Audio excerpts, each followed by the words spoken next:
Hey guys, welcome back to my channel. In today's video, I'm going to show you some orchids that I've had for a really long time. Most of these I've had as seedlings, some of them are blooming, and these are some of the orchids that have surprised me the most in the last couple of years. Some of them have been very vigorous. They've bloomed very quickly. They've grown very quickly, or maybe their flowers they were more floriferous than I thought when I got them. I'm going to show you 5 really cool orchids. Some you have seen, some you haven't seen in a while. I'm going to show you orchids that have surprised me in the last 5 years of growing. Some of these, I've had them since they were seedlings. I'm going to show you when I got them and how they've grown in the last couple of years. So I'll have information on how they were when I got them, when they first bloomed, and how they're doing now. So with that said, let's jump right in. Okay, so the first orchid that I want to show you is the BLC Powella Spots. You guys have seen this orchid so much in my collection, and it's because it's one of my very favorite Richard Mueller hybrids. You guys who know me very well know that I love these orchids. They have really nice fragrance. I find them extremely vigorous. And also the color changes. So this opens up like a yellow green and then turns into this bright sunny yellow.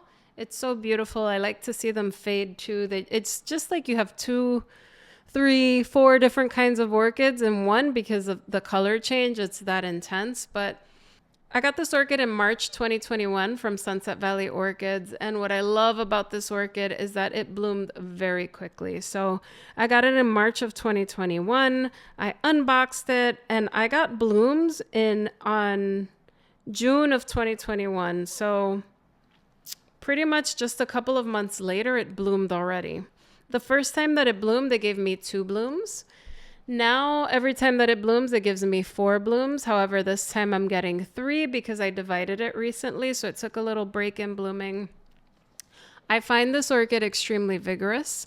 I divided it from a small Deli container. I had it growing in semi-hydro, and the root ball was insane. I chopped it up into 3 pieces. 2 friends in Florida got a piece. This is a vigorous beast. Like I said, I got this orchid in March of 2021. It bloomed June 29th of 2021, so I didn't have to wait very long at all. I just picked this orchid up in a whim. I was like, oh, it's going to be spotted. It's going to be yellow. And this is what started my love of Richard Mueller hybrids. When I got this to bloom, I assumed all Richard Mueller hybrids were going to be very easy to grow. And for the most part, that has been the case. So this is my all-time favorite Richard Mueller hybrid. So vigorous, not too big, it's pretty compact, and it grows very nicely. I find that it blooms off of every single growth that comes out. So that could be 5 or 6 times a year this orchid blooms. Right now it's taking a break, as I said, because it was repotted, but when it was in its old setup, it bloomed very, very often. So this one I loved. It surprised me, and this is a workhorse in my collection. Okay, the next orchid, I mentioned it in my last couple of videos, but this is the orchid that really made me want to make this video. So this is a hybrid of the Dendrobium kingianum. It could be the delicatum or the Dendrobium baryota, but this is the orchid that inspired me to make this video. So I received this orchid as a tiny keiki. I got this orchid as a keiki in May of 2021. It bloomed for the first time a year later, March 2022. And I find that it blooms every couple of months. What shocked me about this orchid is that it is so vigorous. So I got it as a tiny little keiki, and it's a full-blown plant. And I repotted it not too long ago. I made a video with you guys repotting it. And look at how vigorous it is. The roots are coming out of the bottom.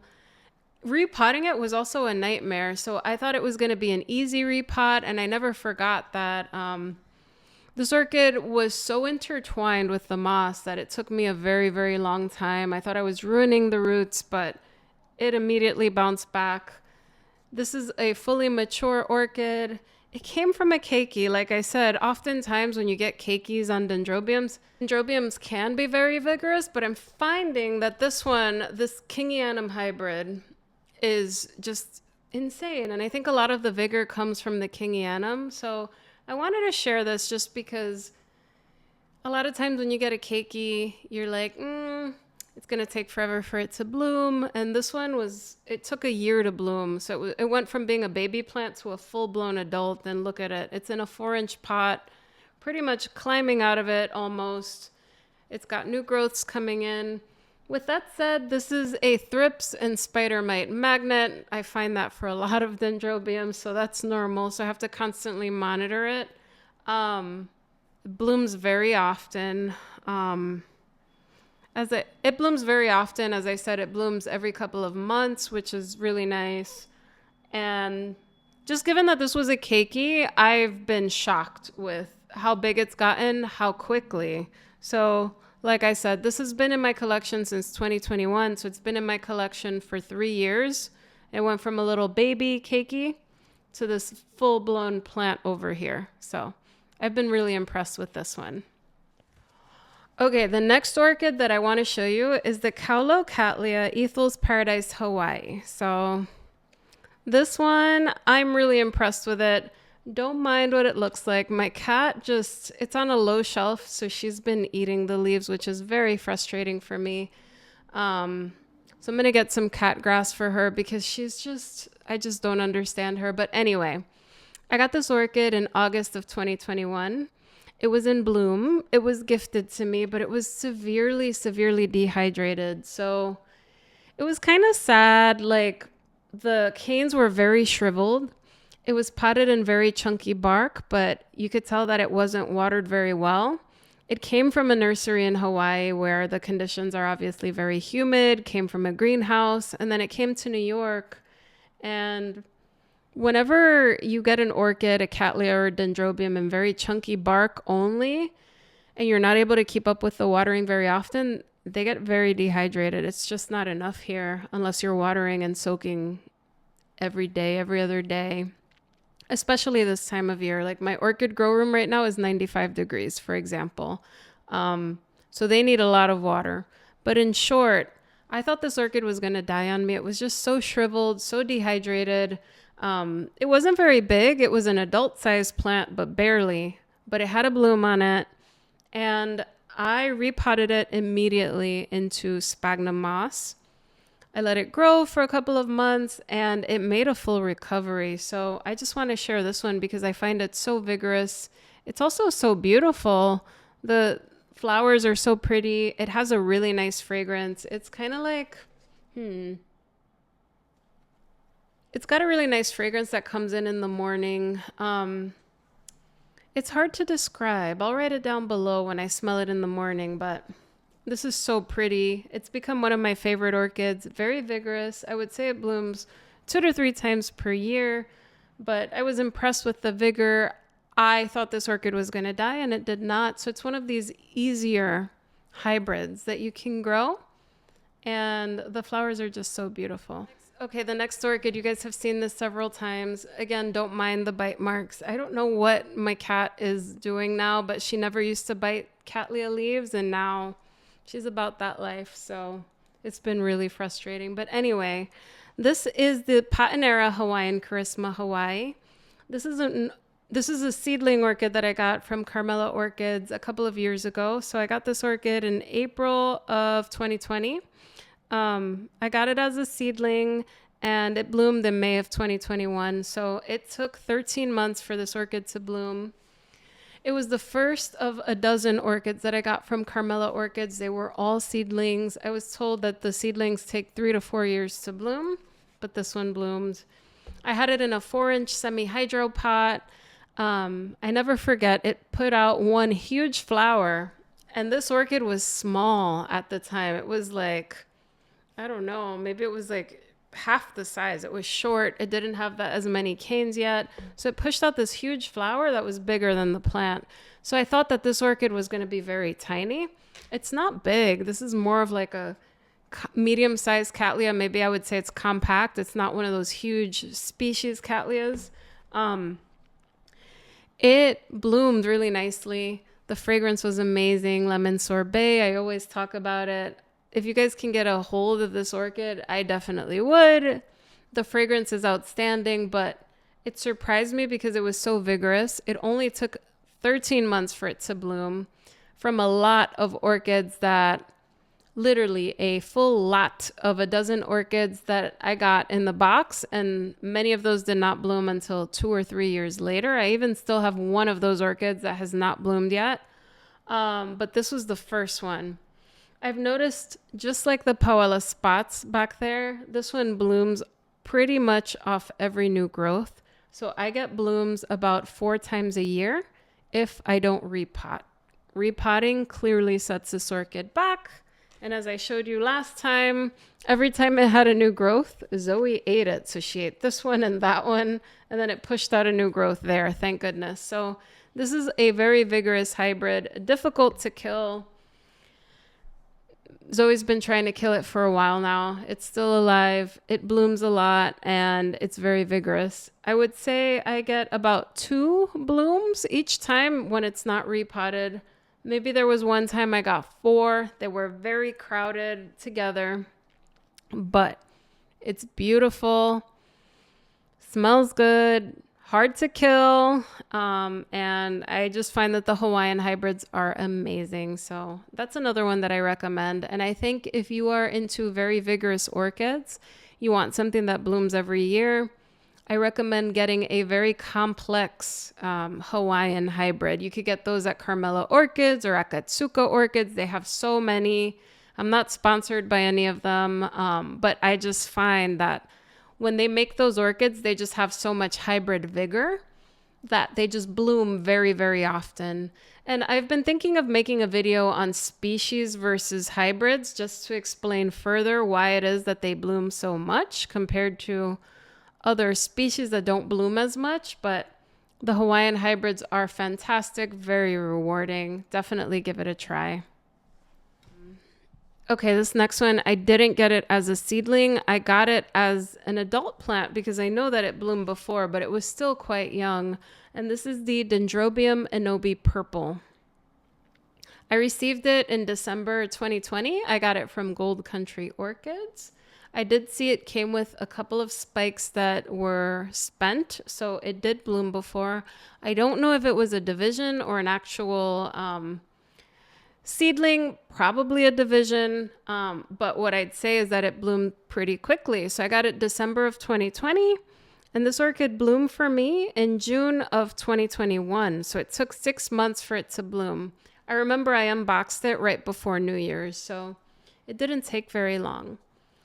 What I love about this orchid is that it pushes out huge flushes of flowers. And with Dendrobium orchids, oftentimes they bloom from a cane, and the cane for many denphals doesn't bloom again sometimes. This kind of orchid, the Inobi Purple, it reblooms from the same cane multiple times. So what that means is every time it has a new cane, oftentimes it blooms from the new canes and the old canes. So the flower count increases exponentially. This one, when it blooms well, after not being repotted, when you repot the orchid, it sets it back, of course, a little bit. So you're not getting the same flowers right away. But in a year that your plant is settled and it's sitting in its setup and it's nice and happy, this has the potential of giving dozens of flowers. These flowers are not fragrant, but they're beautiful. It spreads across. I have to take this out of the grow space and put it on display. Sometimes Zoe eats the flowers, but it spreads out so beautifully. It is a wonderful showcase of an orchid. I really like it. I don't have a lot of dendrobiums like that. This one is on the more compact side. And as I said, it blooms off the prior growths. So through the years, it just gets better and better, I find. When it is blooming, as I said, it does spread out. So, I mean, that's not a bad problem to have, right? And then I would say that this orchid blooms twice a year. Once, really nice sprays of flowers, usually like in the beginning of summer. So around now, I'm usually getting the spikes. I have one spike here, and I'm expecting more spikes to push out. And then a second time, a much smaller show, like in the fall. So This is a nice one. I have it growing in clay. I have it growing in a clay pot with bark and some moss. And I love this orchid. So this was from Gold Country Orchids. As I said, highly recommend it if you want an easy to grow, very floriferous orchid. Okay, we're almost done here. So the next orchid that I want to show, and I want to show this because I've had it since it was a tiny seedling. And I also set this orchid back. So I had a year where it didn't flower on me because I accidentally left it on the top of a radiator. And it happened to be the day that heat came on for the first time in New York City. So my bad. I burned bottom leaves on it, set it back terribly, but it's doing good. So this is the Phalaenopsis bellina. I got this in September of 2020. I got this orchid from Hauserman Orchids. I got this as a seedling. It was like $20, this small seedling. And I was like, all right, I don't know if I'm going to get this orchid to bloom or not. I repotted this orchid with you guys. It was so teeny tiny, little tiny roots. And I was like, oh, it's a species. It's going to be a pain. And this orchid surprised me and it did super, super, super well. So this orchid, I got it September of 2020 and it bloomed for the first time in October of 2021. So it took 13 months to bloom. It bloomed while it was very small. I was so excited when I saw it for the first time. I put it on my radiator in my living room because my couch at the time faced it so I could see it, so I could smell it, and all my windowsills were taken. And that one day the heat came on, I was like, oh no, all the bottom leaves were burned off. I felt so sad because I just bloomed it for the first time. But anyway, it's about to bloom again. There's some buds here. This doesn't bloom as often. It is a sequential bloomer, so when it blooms, it kind of keeps going all summer. But when they're done, it's usually like winter, fall, winter. Winter, spring that it stops blooming, and then summer, fall. It keeps pushing out buds from the spikes, as I showed you right there. But this has grown really well for me. And it surprised me because it was so vigorous and it bloomed when it was still young. So I find that a lot of the species Phalaenopsis orchids tend to have that trait. Like I gifted a Phalaenopsis tetraspis keiki to a friend about a year ago and he bloomed it. And it was this teeny tiny thing. So don't sleep on Phalaenopsis species orchids. They can be vigorous on you. They can grow up pretty fast. So that was just something that surprised me as a first time, at the time, Phalaenopsis species grower. I was pleasantly surprised. Anyway, guys, these are some of my most vigorous orchids. I hope you enjoyed this video. Let me know down below if you have any orchids that have surprised you that have been really vigorous. I'm always curious to hear the kinds of orchids that can grow like nothing. I love Richard Mueller hybrids for that reason. I like a lot of Eclandier hybrids for that reason. I find them to be very vigorous. The Hawaiian hybrids, same reasons. I'm curious. Let me know down below. And I will see you in the next video. Bye, everyone.